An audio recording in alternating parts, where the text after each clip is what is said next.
Hi, I'm George Pearson, and welcome to my basement empire, my layout.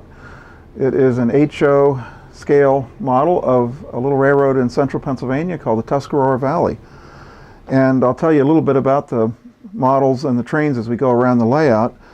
But one of the things I like to do when I model is to try to create actual places, actual buildings. So many of the models that you'll see here are models of what actually existed, but a long time back, like 90 years ago, because I modeled the year 1920. And we'll start at the southern end of my little railroad, a little town that's called Blair's Mills. You can see it here on the fascia. And just as was true back in 1920, there's an engine house over here and a little station.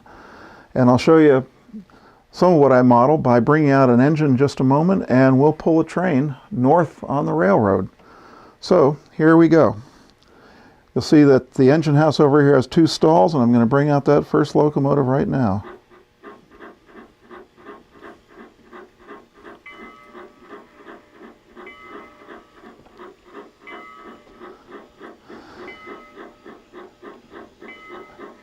Most of these models are ones that I've built myself from scratch or taking parts to put together, so I could create a model that looks like an actual locomotive on an actual railroad.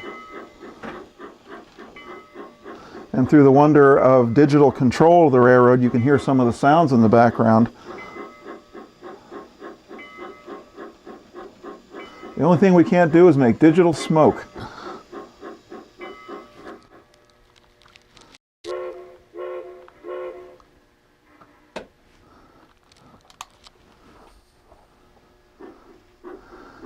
Typical morning on the Tuscarora Valley Railroad, somewhere about 6:30 in the morning. The crew would fire up a steam locomotive and they'd put together a train. They would pick up milk in this milk car. They'd have freight and mail in that baggage car and miscellaneous freight like this crate of chickens you see there to haul up the valley, because this is a rural agricultural region in Pennsylvania. Well, they've loaded up the freight, so now we're going to get our passenger coach and pick up the passengers at the station.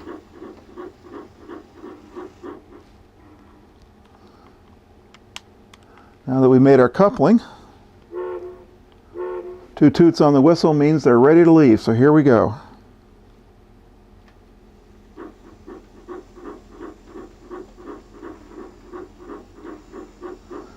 Pretty soon, the train will be passing the local lumber mill, Howard Lumber Mill. Again, a real mill that used to exist in this part of the country in 1920.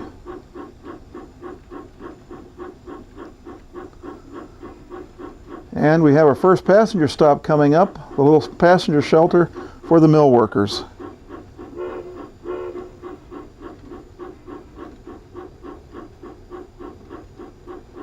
Now what you're seeing is what's called narrow gauge.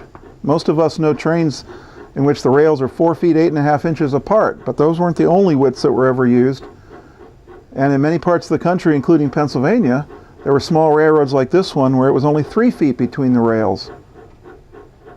So think of it a little bit like the difference between a Cadillac, which would be the standard gauge railroads we know, and a Yugo, if anybody knows what that is anymore, or a smart car, there we go.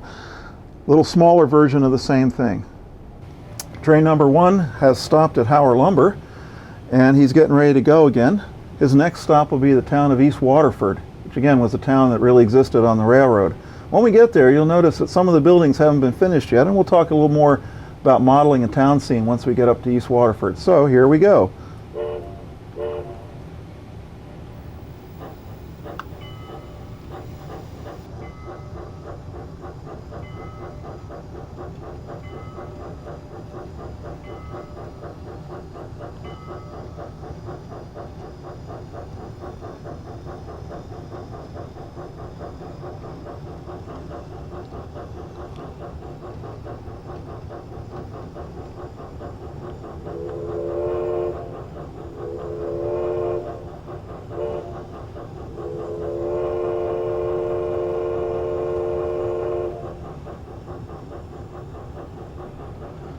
Now the train's pulling into the town of East Waterford, and we'll make a stop at the station.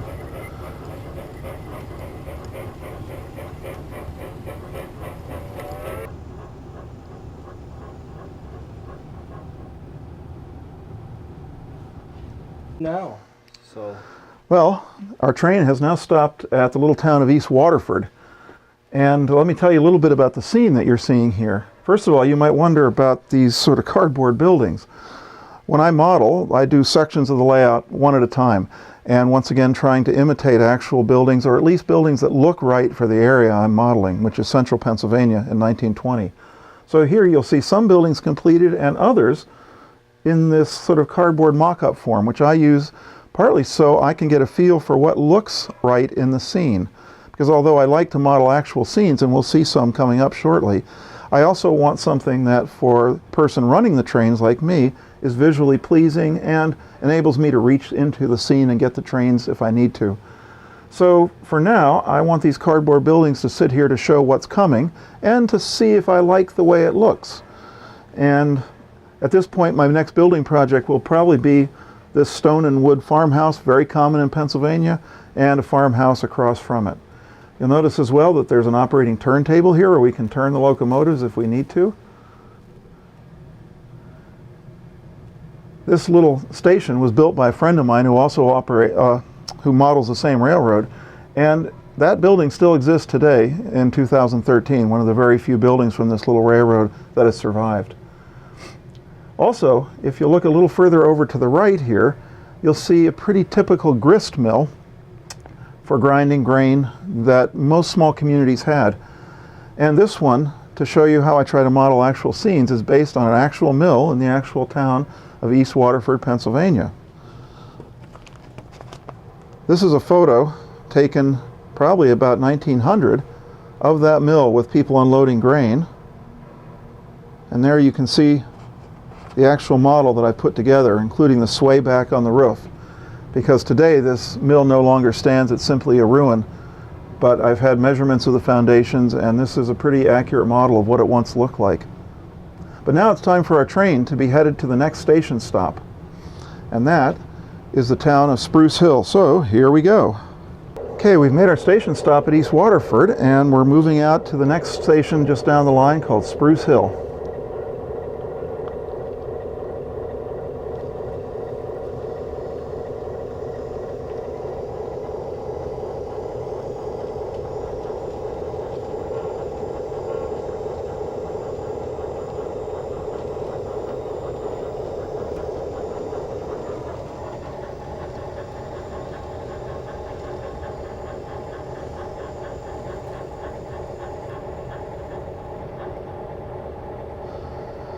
Now, there was an actual place on my railroad called Spruce Hill, but I used a little bit of freelance imagination to create this scene. You see the small station here, which is actually something I built when I was in high school, and I've saved it and just like it, so I put it on the railroad.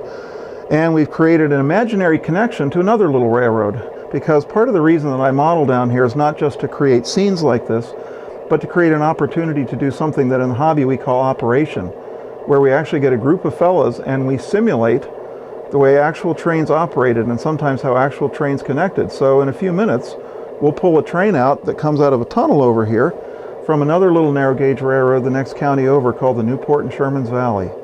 But meanwhile, let me tell you a little bit about what you're seeing in this scene. I mentioned the station that I built many years ago, and this is a model of a fertilizer plant, which was the single largest industry on the Tuscarora Valley. And you'll see in the background something called a self-acting incline. It was a way of carrying rock down from the mine up on top of the mountain to the mill here, and as one car would go up, another car would go down, and you can see it in the scene right here.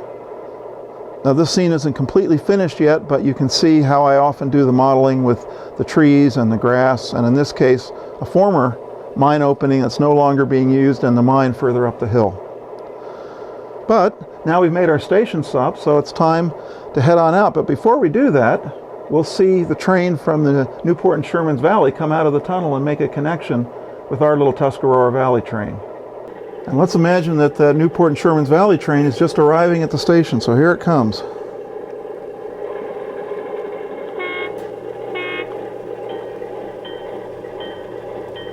That's a little motor car, which some of the narrow gauge railroads actually used.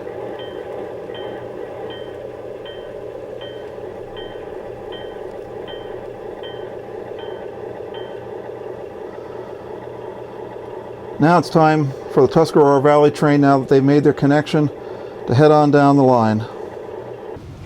So now it's time for the train to head to its next station stop at Old Port, just outside of the main town of Port Royal.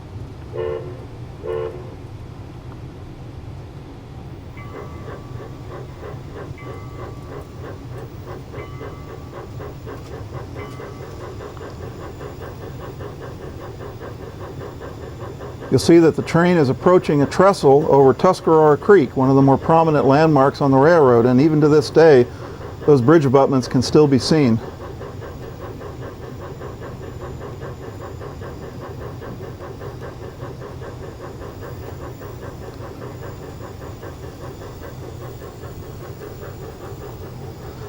At Old Port, when we make our station stop, you'll notice a local person ready to place the milk in the milk car. Carrying milk to the creamery in Port Royal was another important role that the railroad played.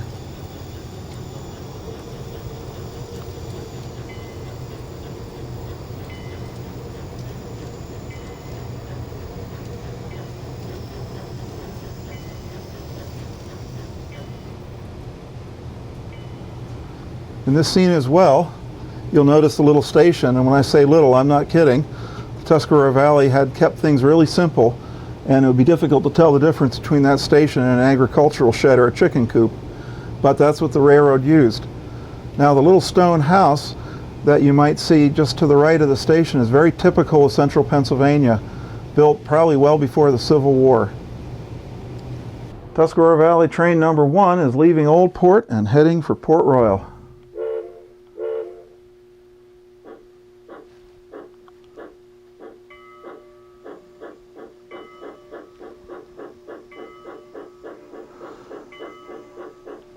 Port Royal was the last stop at the north end of this little railroad where it connected with the Pennsylvania Railroad, one of the major railroads of the era. And many of the buildings, as we'll see in this scene, are modeled from actual buildings in this town, which is still there.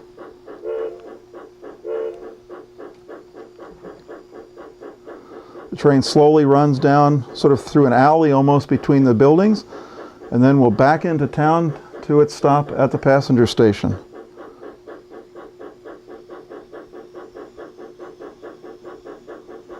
Remember, the year is 1920, so there's still horse-drawn vehicles and only the very earliest automobiles.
Well, we've arrived at one end of town. Now we're going to back the train up to the passenger station.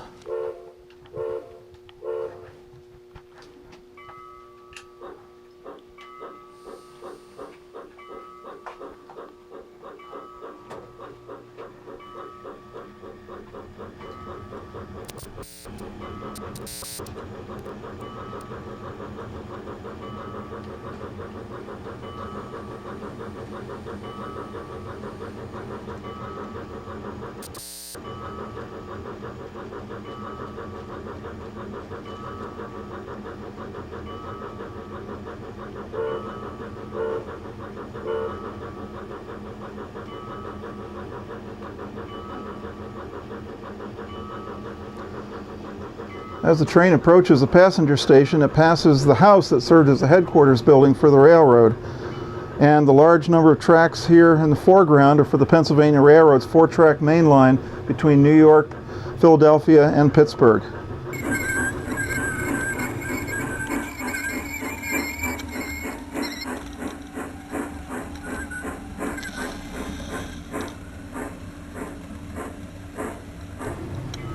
and we have arrived in the town of Port Royal.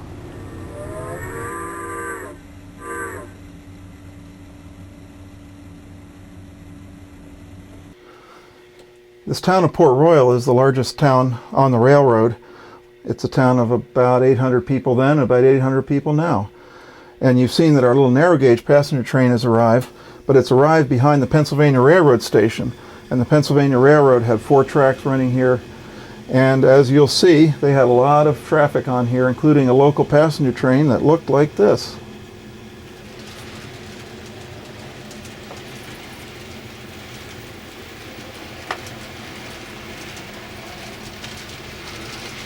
If you're wondering about all those yellow and green cars, they had a lot of milk service that they provided for local farmers.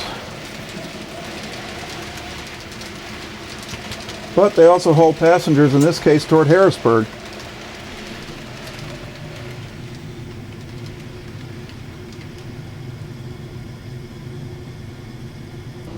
The town of Port Royal doesn't quite look like this anymore, but some of the buildings that I modeled pretty carefully on the originals are this hotel that you see over here, the Hotel Royal, which still stands.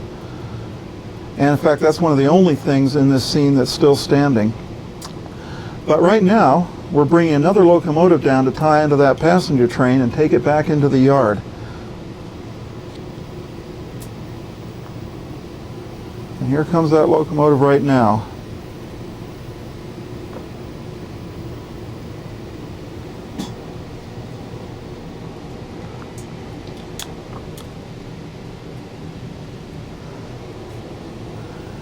And as that engine pulls the passenger train toward the yard, you can see some of the other features of this scene. I tried to imitate the buildings that you see throughout central Pennsylvania and the mid-Atlantic region, especially the large stone houses. Now the scene that you're seeing coming up with a little street scene and 3 or 4 houses together is based on an actual scene in town that you can still see to this day. Pretty soon we'll be passing what I envisioned was the old livery stable with its roof being repaired. Again, an old pre-Civil War stone building.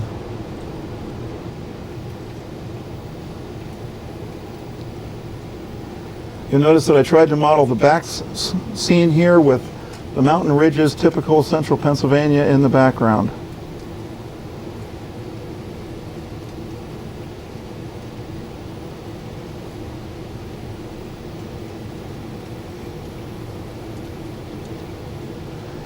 As the engine pulls into the yard, you can see behind it the Briar Creamery, which was one of the major industries where farmers sent their milk to be turned into ice cream. The same Briars that we know today in the grocery store. We're looking at another scene from the area I modeled in central Pennsylvania. This little community was called Denholm, but what really made it interesting was the structure you see in front of you. Pennsylvania Railroad in 1920 was running nothing but steam locomotives, and they needed lots of coal and water and sand, which they used under the wheels to get better traction. And this facility allowed trains on the main line to stop right under it and get coal, which was dumped out of these hoppers on top, held in bins here, and then dropped into the tender of a locomotive like you see here. And they could get water from these little cranes, and they dropped the used ashes in the ash pits. They even had a powerhouse over here to provide steam and electricity for the facility. Not every train stopped here. In fact, we'll see a train just a moment come by, a passenger train that kept right on going because it had all the coal and water it needed.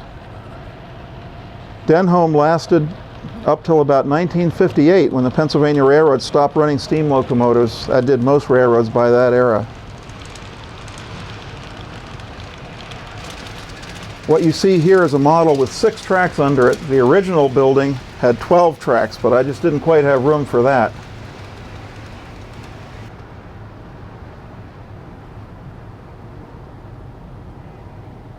Well, thanks for visiting my Tuscarora Valley Railroad. It's my attempt to recreate this section of Pennsylvania, which I've come to love in the era 1920 and the little railroads that ran in it. And one of the things that I love to do is to try to get that sense of the past through these models and the chance to run them the way they were really operated. But I also love having the actual pieces of the past, and I'm very fortunate to have come into possession of one of the cast iron station signs that were famous on the Pennsylvania Railroad. So again, thank you for visiting my Tuscarora Valley Railroad.